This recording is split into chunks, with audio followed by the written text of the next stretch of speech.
Mexico has no shortage of famous legends. Everyone has heard of La Llorona, El Chupacabras, or El Charro.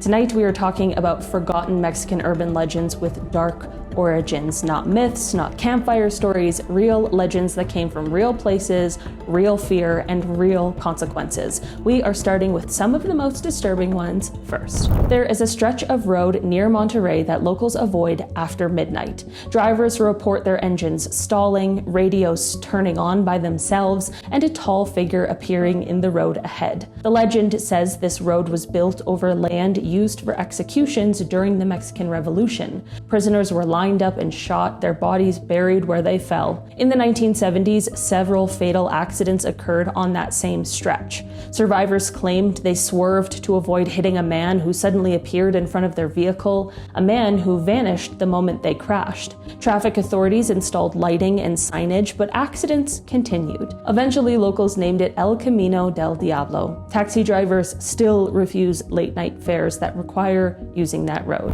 The legend says he looks like a gentleman, but if you accept his help, you pay for it.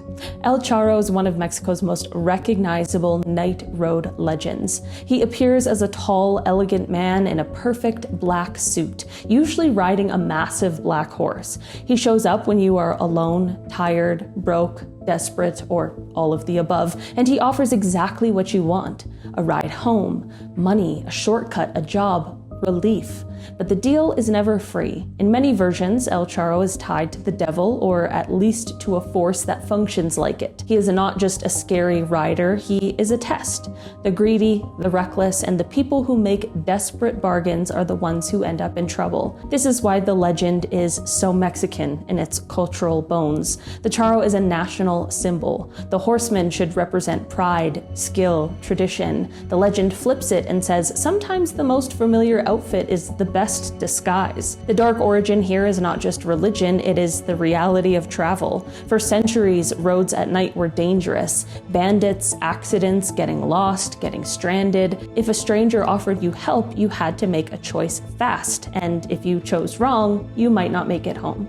El Charro is basically that decision turned into a character, and the detail people love adding is the moment the mask slips. Sometimes you see his boots and they're not boots. Sometimes you notice his horse is too tall, too still, like it's carved out of shadow. Sometimes you realize you cannot remember where you first saw him, and the moment you say yes, the legend says you stop being a person on a road. You become a lesson. The worst part about a Nahual is not what it turns into, it's that it might already be someone you know. This is one of the deepest, oldest ideas in Mesoamerican belief. Depending on the region and the version, these can be a human with a spiritual animal companion, or a person who can transform into an animal, or a ritual specialist feared for being able to harm or heal in ways that feel impossible. In rural storytelling, these people are often blamed when something weird happens at night. Strange animal sounds that feel too intelligent, a dog that stares too long, a turkey that follows you, a coyote that does not run when you shout. The legend fills in the gap and says that this is not an animal, that is a person wearing an animal. Colonial records and scholarship show that belief in these shape-shifting accusations were taken seriously enough to be discussed in legal and religious contexts. This was not just campfire material. It tied into fears about idolatry, witchcraft accusations, and community conflict. So the legend has layers. There is a shop window in Chihuahua where people don't just look at the mannequin. They stare like they're waiting for proof. La Pascualita is a legendary bridal mannequin displayed in Chihuahua, famous for looking so lifelike that people swear it cannot be a mannequin. The legend claims it is actually a preserved human body placed in the window after a tragedy. That claim has never been proven, and that uncertainty is part of why the story keeps breathing. In this case, the detail is in the hands. People talk about the skin tone, the nails, the realism. Some say the eyes even look wet.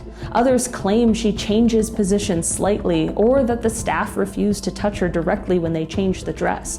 So if you visit, the legend says you do not tap the glass, you do not joke about her, and if you think she blinked, you do not tell anyone you were alone when it happened.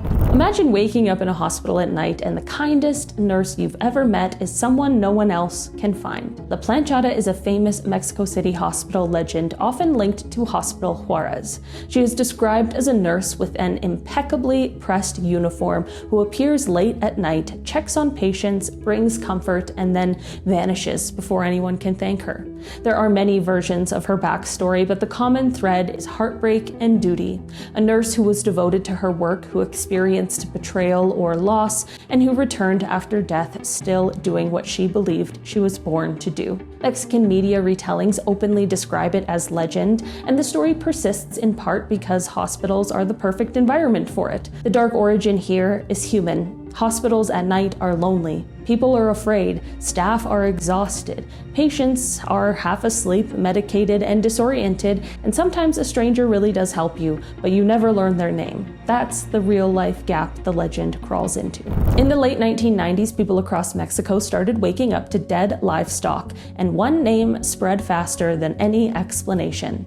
Chupacabras. El Chupacabras is a modern Mexican urban legend powerhouse. The name and earliest wave of reports are often traced back to Puerto Rico in 1995, but the legend rapidly spread into Mexico and became part of rural and national conversation.